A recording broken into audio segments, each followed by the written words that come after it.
Hi, I'm Mr. D, and welcome to Mr. D's care and feeding of angle grinders. This is a 4.5-inch angle grinder. This is not an angle grinder. This is also an angle grinder. Not an angle grinder. This too is an angle grinder. These are not angle grinders. This is a pneumatic angle grinder. Not an angle grinder.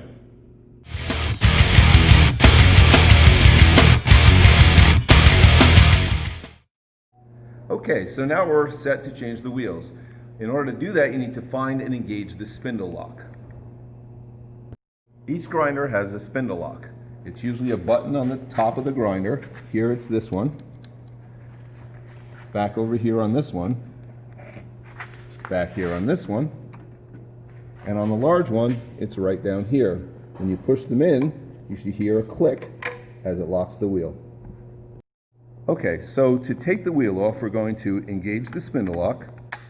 Make sure it's locked in place. We're going to grab the guard and the wheel and squeeze together, and then you can just spin the wheel off, take the nut off, and take the wheel off. Before we reinstall the wheel, we have to talk about the different types of wheels and nuts that are out there. So the two main types of wheels are hubbed wheels, where we have the hub mounted to the wheel itself, and the hubless wheels, where there is no screw thread, just the hole for the grinder. So to mount a hubbed wheel on the grinder, the first thing we have to do is remove the backing plate. Now the backing plate is this part right here. It has no threads in it, and it has some type of key. You can see the double D flats on there that will engage the spindle on the grinder. Put a hubbed wheel on, that has to come off first. A couple of words about backing plates and nuts.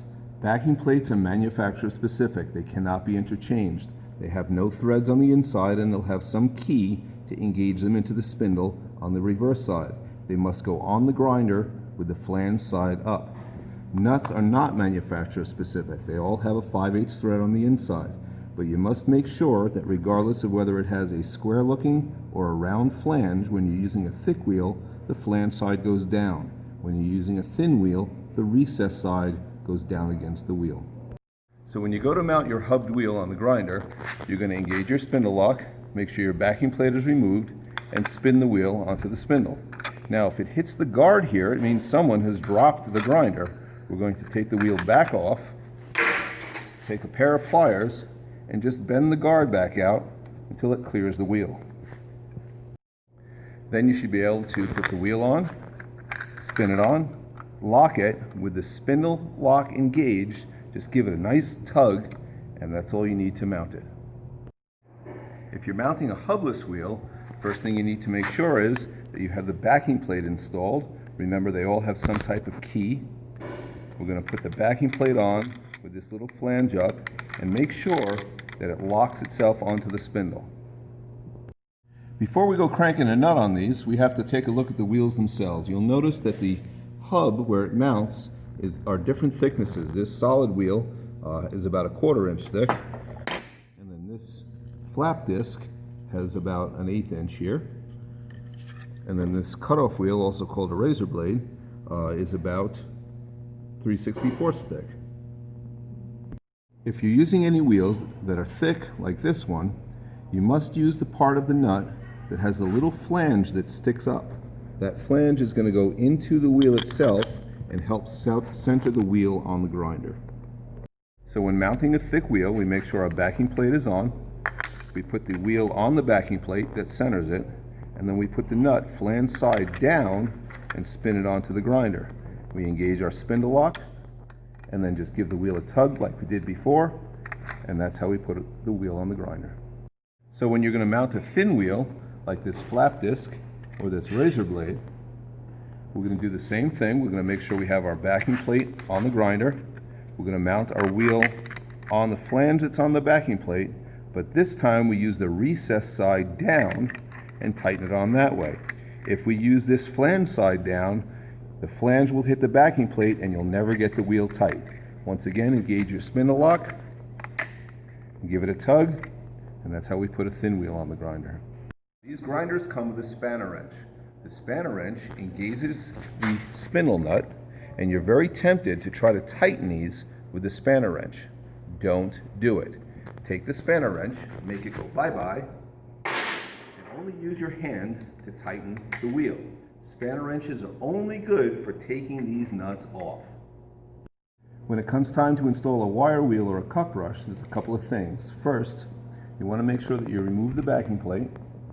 Then, these wheels all have hubs, so we're just going to spin them on. Make sure you put on a glove, because if you don't, you're going to wind up leaking. Engage your spindle lock and give it a snug, and you're good to go. Take off a wire wheel. We're going to make sure we engage our spindle lock. Again, using a glove, just grab the wire wheel and unscrew it, and you're good to go. Our objective is to take this weld down, flush with the material next to it, and then blend it in. What we're going to do is we're going to use a hard wheel like this to take the majority of the material off, and then we're going to use a flap wheel to blend it to the surrounding material. It's important to remember that you're responsible for your spark stream, and if someone is walking by, it's your responsibility to make sure that you don't hit them with your sparks. A couple more words about PPE. As you know, that stands for personal protective equipment. I'm a big enough dork that I wear safety glasses wherever I go. My cameraman is also wearing safety glasses. Hi, cameraman. If you're going to be grinding for a long time, then a pair of hearing protectors, either the earmuff style or the foam style, is also highly recommended. When you're grinding, if you're grinding on small parts such as this, it's very important to have it clamped in a vise or clamped down on a table. The other important thing to remember is that this wheel is only taking material off in one spot. So what we're going to do is we're going to turn the grinder on and do one slow stroke back towards us and see where the material is coming off.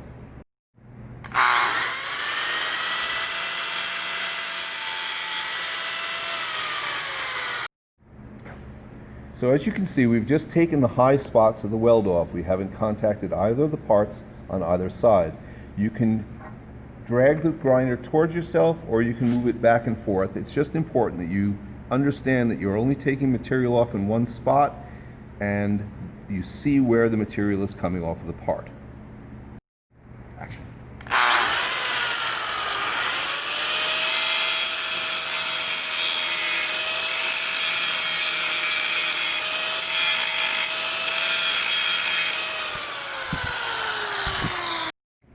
So as you can see, I've accidentally bumped into the left side, my left side, your right side here, but we haven't taken too much material off of the base metal.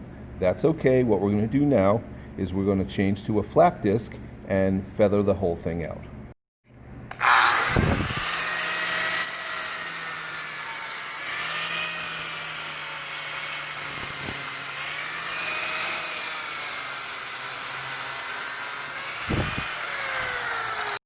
Depending on the project, a finish such as this might be very appropriate. If you're building a rack or shelves or some other utilitarian project, this will work just fine. If you're building an art project, however, and you need to get this ferried off perfectly flat and smooth, what we're going to do is we're going to take the part and we're going to flip it around and we're going to come at it from another direction with the wheel.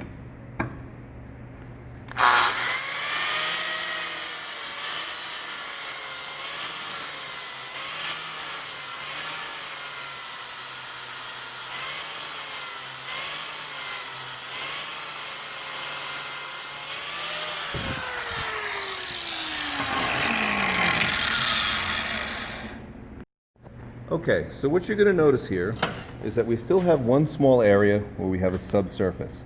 The danger is that as we continue to grind to blend that out, this material is getting thinner and thinner. Now, if it's an art project and not structural, it's not going to matter a lot. You are going to, however, put a dip or a curve in here that's going to show up when you paint it. If it's a utilitarian structural project, you're much better off leaving that line and not blending it out. That'll make the part stronger.